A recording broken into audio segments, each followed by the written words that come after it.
This is your USMNT Abroad weekend update from August 26th to August 28th of 2022. Hi, if you're new here, I'm Filippo, and welcome to Tactical Manager TV, and welcome to another US Men's National Team Abroad episode where every Monday we update you on how the Yanks did abroad over the weekend, and sometimes we also do a midweek update as well.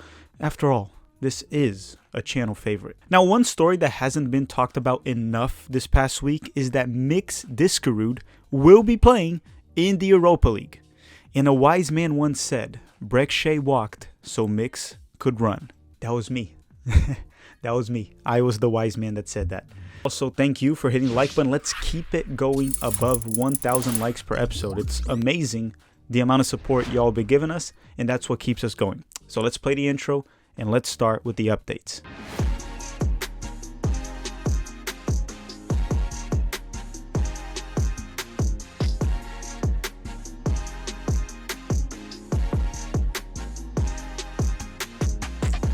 Okay, before we go to the performance updates, a quick transfer update that last week we sort of reported on it, but now it is confirmed, and Jordi Mihailovic will be heading to AZ Alkmaar in the Eredivisie in Netherlands. We mentioned it last week, and Mihailovic will head to AZ to the Eredivisie for $6 million.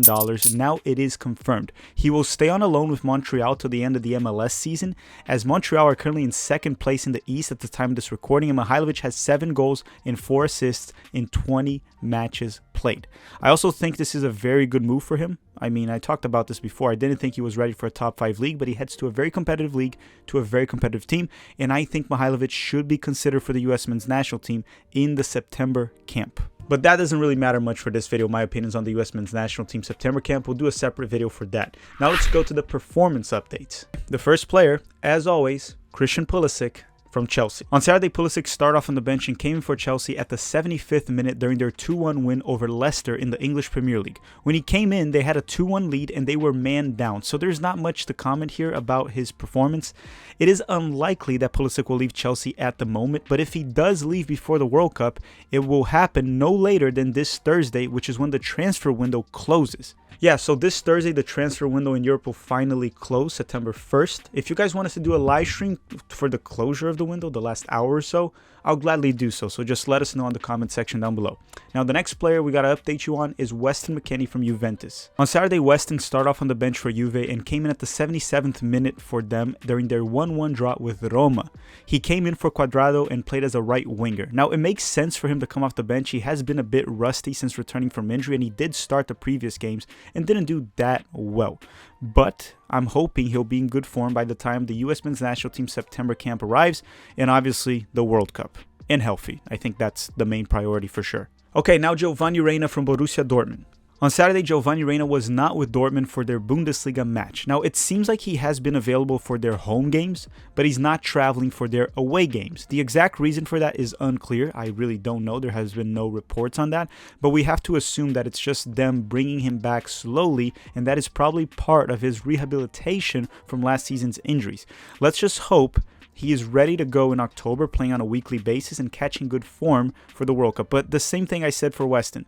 The main priority here is to be healthy. Yeah, especially after last season. Okay, next up is Serginho Dest from Barcelona. Sorta, kinda, maybe not. I don't know. On Sunday, well, you know, Dest was not with Barcelona. He has to go, man. That's all I'll have to say. He's probably one of the US men's national team players that 100% needs a transfer right now. Some of them could benefit from a transfer, like Christian Pulisic, but Serginho Dest, he 100% needs it, as Xavi does not rate him and will do everything in his power to not play Serginho Dest. And as I said, the transfer window closes this Thursday, so that will be Dest's last chance to get a transfer. If he doesn't, he could arrive in the World Cup getting no minutes for the entire semester. It's a little worrisome. All right, we've reached everyone's favorite part of the video, and that's when we talk about the Leeds United States of America boys, which is Brendan Aronson, Tyler Adams, and Jesse Marsh. And if you kindly could hit the like button right now, because it really helps me sleep at night. When we don't hit 1,000, my ego is hurt, and I just don't sleep. It's true. Or maybe not, but who cares? Just do it, please. Okay, let's go to the update. On Saturday, both Brendan and Tyler started for Leeds during their 1-0 loss to Brighton in the English Premier League. Yeah, Leeds soccer on crack wore off. I mean, it doesn't last forever, right? They were playing on crack for 3 games. It finally wore off. We'll see how it goes for the next games. But back to the update. For this match, Tyler Adams played the full 90 minutes, and I personally thought he did well. He had a solid game and did his job for Leeds. He had 73 touches, 1 key pass, 81% passing accuracy, won 5 out of 11 ground duels, and had 4 tackles. Now, Brendan Aronson struggled for this game, in my opinion. He played once again as a central attacking midfielder and was not really able to do much. Lots of complaining and not very effective on the ball, which is fine.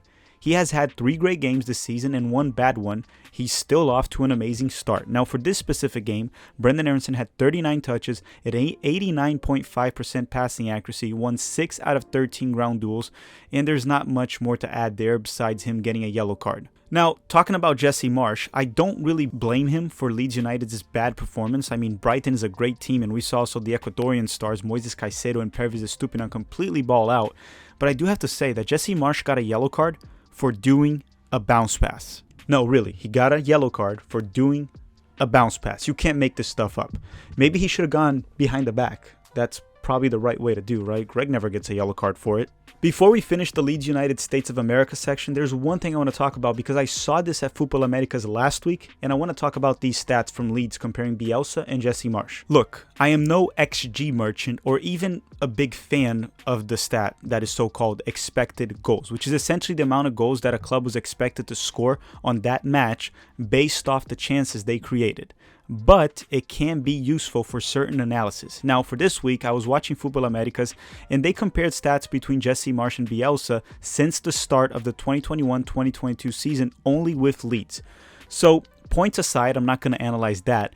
The goals scored are very similar. 1.1 per game for Bielsa and 1.3 per game for Jesse Marsch. So, not much to talk about there. Now, the goals against dropped from 2.3 per game with Bielsa to 1.5 to Marsch, which is a 0.8 drop. That is quite a big difference.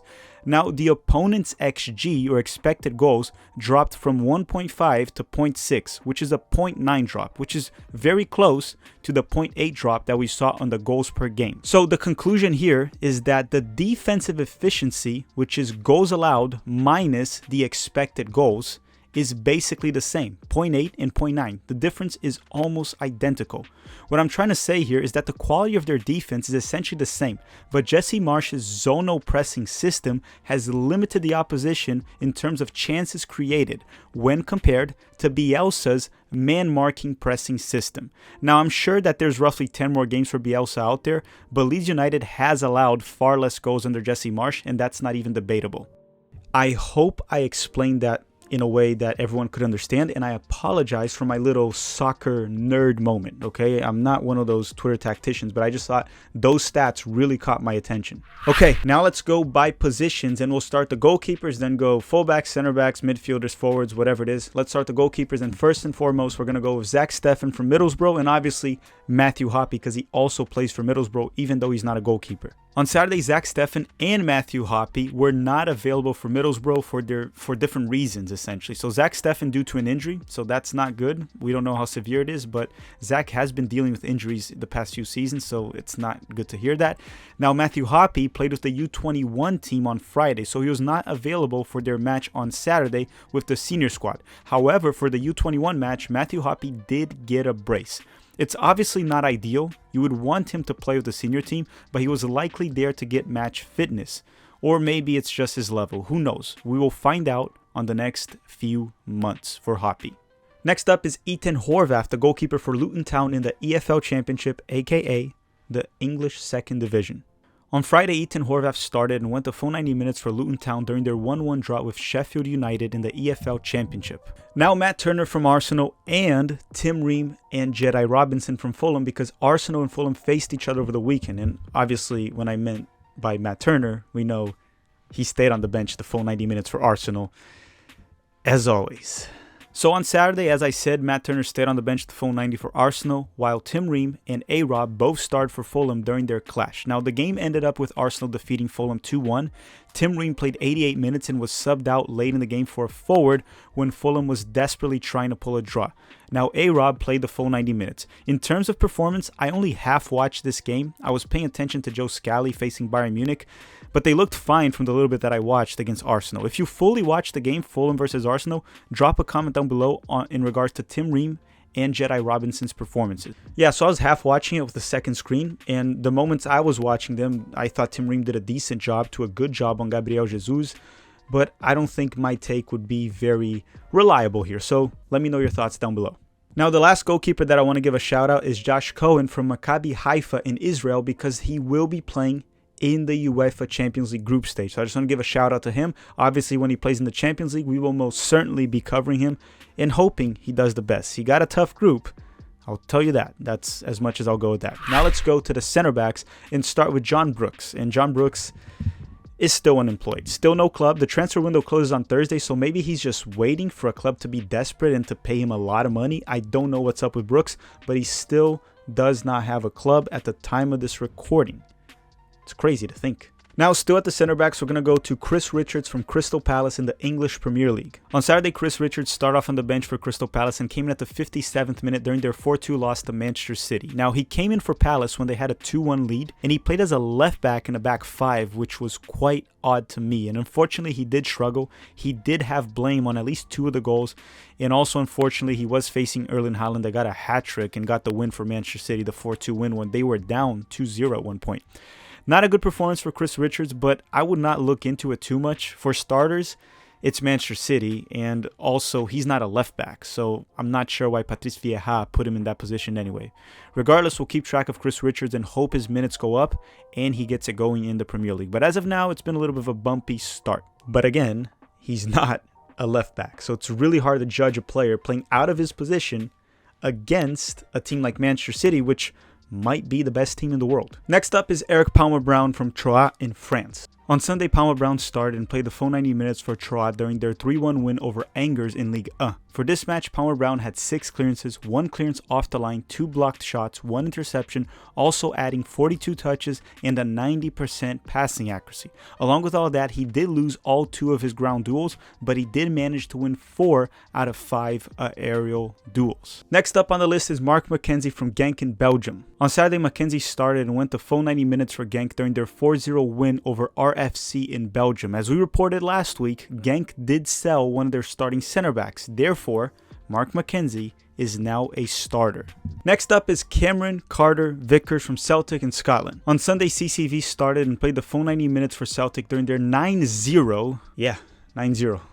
That's pretty big damn win right there. Win over Dundee United in the Scottish Premiership. And Ian Harkes played for Dundee United this match, but I mean, as I said, they lost 9-0, so that's all I got to say about that. Now Owen Otasawi from Club Brugge, and he got no minutes once again over the weekend, and they also signed Dedrick Boyata, another center back. I think Owen Otasawi is not going to get many more minutes for the months to come this season, unless there's injuries and suspension. So I guess Owen Otasawi's season, it was good while it lasted, but it wasn't very long. Last but not least for the center backs, Austin Trusty from Birmingham City in the English Championship. On Saturday, Trusty started and played the full 90 minutes for Birmingham City during their 2-0 loss to Rotherham in the EFL Championship, aka the 2nd Division of England. Okay, now let's start the fullbacks, and the first one we're going to talk about is Reggie Cannon from Boa Vista in Portugal. On Saturday, Reggie Cannon started and went the full 90 minutes for Boa Vista during their 3-0 loss to Benfica in Liga NOS. Reggie Cannon played as a right center back in a back 3. Next up is Sam Vines from Antwerp in Belgium. On Sunday, Vines started and played the full 90 minutes for Antwerp during their 2-1 win over Ghent. That's Ghent, with a T, not with a K in the end, so not Genk, the team that Mark McKenzie plays for. Now, they did play with a back 5 for this game, so Vines likely played as a left wing back, but I did not watch this game, so I cannot confirm. Now, Brian Reynolds from Westerlo, also in Belgium. On Sunday, Brian Reynolds was on the bench once again for Westerlo. The first 5 games of the season, he only played 8 minutes total. Westerlo also just got promoted to the Belgium top division, so they're not really a super strong Belgium side. Roma might as well have loaned back Brian Reynolds to MLS. It's really not a good situation for him as of now. Next is the man that pretty much forced me to learn how to say Borussia Mönchengladbach, because because he's been playing so much for them lately since last season that I had to learn it, and that is Joe Scally. On Saturday, Joe Scally started and played the full 90 minutes for Gladbach during their 1-1 draw with Bayern Munich in the Bundesliga. Now for this match, Joe Scally had 6 clearances, 3 tackles, he won 4 out of 4 ground duels, 35 touches and a 56% passing accuracy while facing Bayern. And look, Joe Scally held his own in this game while facing players like Alphonso Davies and Sadio Mane that were very heavily acting upon his side of the field while he was playing as a right back. Now he did have one little bad moment where Mane was offsides, and if he wasn't, the goal would have been on him. Also, Bayern's goal did start on his side of the field when he was playing as a right back, but honestly it was not really on him. Plus, it's Bayern. To hold and perform against a team like that at age 19, hold on all to that pressure for a full 90 minutes, it's just amazing. It's also not the first time for Joe Scally. In 4 games against Bayern, he has never lost to Bayern Munich. Not bringing Joe Scally to the September camp would be a massive mistake by Greg Berhalter. He needs another chance. There's no way we can judge him based on one Uruguay friendly. Plus, the fact that Dest is not getting minutes might need to look into other right back options.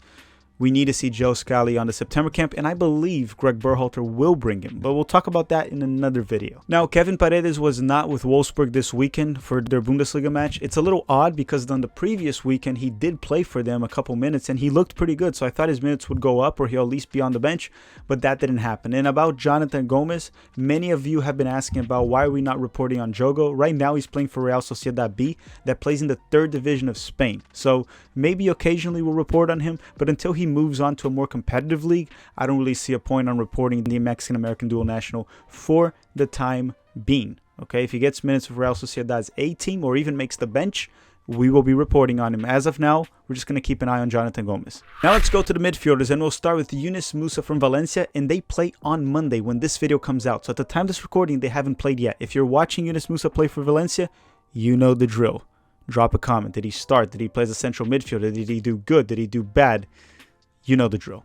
So the other midfielder is Luca de la Torre from Celta de Vigo in La Liga. On Friday, Luca de la Torre stayed on the bench the full 90 minutes for Celta de Vigo during their 1-0 win over Girona. So not good, but we do not need to panic here yet. He will get minutes, but of course, leading to the World Cup, we want Luca de la Torre playing a lot and looking sharp. It's still early in the season to panic, especially since he just arrived in a club and they play in La Liga, which is likely the 2nd best league in the world. Still in the midfield, we're going to head to Scotland now to talk about 2 players from Rangers, and that is James Sands and Malik Tillman. On Saturday, Malik Tillman and James Sands both started for Rangers during their 4-0 win over Ross County in the Scottish Premiership. Now, Sands was subbed off at halftime when they had a 2-0 lead, while Tillman was subbed off at the 62nd minute when they had a 3-0 lead. So clearly, Giovanni van Bronckhorst was trying to rest them due to the match being under control.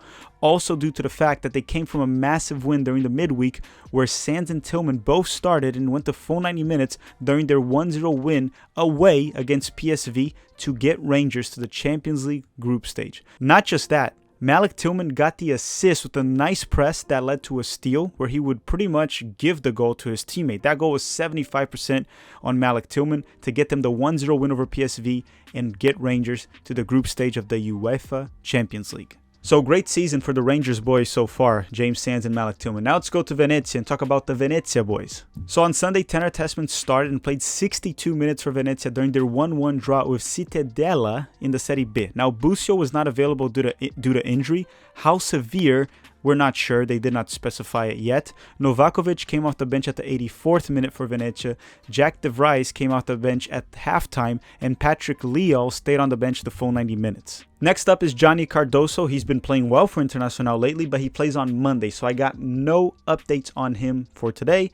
We have to see if his form is sustainable, so we'll see how he performs on this Monday. So the next player we're going to talk about is also in South America, and that is Alan Sonora from Independiente. On Sunday, Alan Sonora started and played the full 90 minutes for Independiente during their 1-1 draw with Vélez in Argentina. Now, Alan did score the goal for Independiente with a nice finish off a low cross. Overall, he had a pretty good to decent performance. It is important also to add that Vélez did play mostly reserves or subs, as they are focused on their midweek match for the Libertadores versus Flamengo on Wednesday for the semifinals. Still in the midfield, now we're going to go to some players that play in Netherlands, and we'll start with Taylor Booth that plays for Utrecht in the Eredivisie. Eredivisie. On Sunday, Boef started off on the bench and came in at the 59th minute for Utrecht during their 2-0 loss to Ajax in the Eredivisie. Next up is Cole Bassett from Fortuna Sittard, also in Netherlands. On Saturday, Cole Bassett started and was subbed off at halftime for Fortuna Sittard during their 2-1 loss to Heerenveen in the Eredivisie. Richie Ledesma for PSV is still recovering from an ankle injury, and Alex Mendes and Alejandro Alvarado, they play on Monday for Vizela. So if they're starting, and if you have any updates, again, as I said 250 times, you know the drill. Drop a comment on the comment section down below. Now let's go to the forwards, and we'll start with Tim Weah from Lille. So Weah did not play this weekend as he's still recovering from an ankle injury, and there is still the possibility that Weah could get a transfer this week. The rumor that was floating around was a loan to Valencia. I guess we'll know sometime by Wednesday or Thursday. On Wednesday, most windows close, but the English transfer window closes on Thursday, so we'll see about that. Now, Conrad de la Fuente, that plays for Olympiacos in Greece, he also plays, yes, you guessed it, on Monday. So again, I'm not going to ask you again. Let's just go to the next player. Ricardo Pepi from Augsburg in the Bundesliga. On Saturday, Pepi started, finally, and played 56 minutes for Augsburg during their 1-0 loss to Hoffenheim in the Bundesliga. Now, my question is, how does a player, as a forward, play well for Augsburg? No, seriously, how do you? Watch one game and you'll understand what I'm saying. And look, the past 2 seasons, their top goal scorers have averaged 0.36 and 0.28 goals per 90. They don't create, they don't combine. It's pure soccer terrorism. Mix that with Pepi's bad form and inexperience, and it's bad. And it's likely going to be bad for the entire season. Now, yeah, I'm not going to sugarcoat it. Pepi's situation with Augsburg is horrible for his development, to say the least. And to make things worse, Diego Lainez scored for Sporting Braga in Portugal over the weekend. So now I have to hear El3 fans talk about how Diego Lainez scored a goal in Europe before Pep, even though he's been there for I think 3 or 4 seasons. And he scored this goal when Sporting Braga had a 5-0 lead in the game. It was the 6th goal that he scored coming off the bench. So it counts, and congratulations, I guess, to Diego Lainez. Sorta. The next American that I'm going to talk about is doing actually very well in the Bundesliga, and that's Pefok from Union Berlin. On Saturday, Pefok started and played 71 minutes for Union Berlin during their 6-1 win over Schalke in the Bundesliga. Now, Pefok did not score for this one, but he had 2 assists, one of them being a nice layoff and the other one being 100% accidental, but it counts. It doesn't matter. Now, in terms of stats, for this match, Pefok had 2 assists, 4 key passes, all in just 15 touches. Along with a 72% passing accuracy. He did do a bad job on the aerial and ground duels, but he still got 2 assists and 4 key passes in only 15 touches. Holy efficiency, which is essentially what Union Berlin is in the Bundesliga. They have 3 wins and 1 draw in 4 matches so far, with 11 goals scored and only 3 allowed, including beating Leipzig in the process. They're a very efficient team. Pefok has 2 goals and 3 assists in his first 4 Bundesliga matches. And just a quick reminder that this is not a moment of good form for Pefok, because I mean, he was scoring over 20 goals in Switzerland last season in the Champions League, so it's been sustained for an extended period of time. It's not like he's only doing this right now. What's happening right now is he's doing this in the Bundesliga. Next up is Josh Sargent from Norwich, and a little bit of Lyndon Gooch because he did play against Norwich for Sunderland. On Saturday, Josh Sargent started and played the full 90 minutes for Norwich during their 1-0 win over Sunderland in the EFL Championship. For the same match, Lyndon Gooch started for Sunderland and played the full 90 minutes as well. Now, Josh Sargent did score Norwich's goal for this match. He played mostly as a center forward at first. Then when Pukki came off the bench, Sargent became a right winger. Sometimes it did look like they were playing 2 up top with Sargent and Pukki, because Sargent was pushing high up the field, sometimes in possession, but he was mostly a right winger after Pukki came in. Now, Sargent was playing as a center forward very well, but the goal did happen when he was playing as a right winger. It was a tap-in, but he did show great off-the-ball movement to get in the right position, something that he's often criticized about from the XG merchants. So Norwich has won their last 3 matches. In those 3 matches, they scored 5 goals, to which Sargent scored 4 of them. For this game, Sargent had 2 shots on target, 3 shots off target. He probably should have had 2 goals, to be fair, and that's on him. He had 45 touches, and 80% passing accuracy, 2 key passes, and 3 clearances along with the goal. Now, there is one more thing that I want to talk about Sargent. He did miss a great opportunity in this game, that has to be said, so I don't show my bias. But there's one thing I want to talk about him and the national team. Like it or not, he is the center forward that fits best on the Berhalter so-called system. What does Greg Berhalter ask of his center forwards? To press, win aerial duels, combine, and a good hold-up game. Sargent does all of that. He just can't score for the national team, which, to be fair, it seems like no center forward can.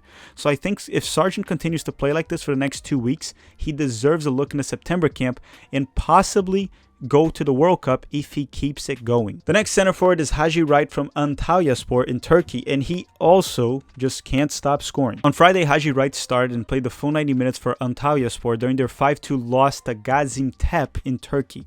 Result aside, because 5-2 is a pretty damn bad loss, Haji Wright did score both goals for Antalyaspor this match, and they were all in open play. No PKs for this one. So far this season, Haji Wright has 5 goals and 1 assist in 4 games played.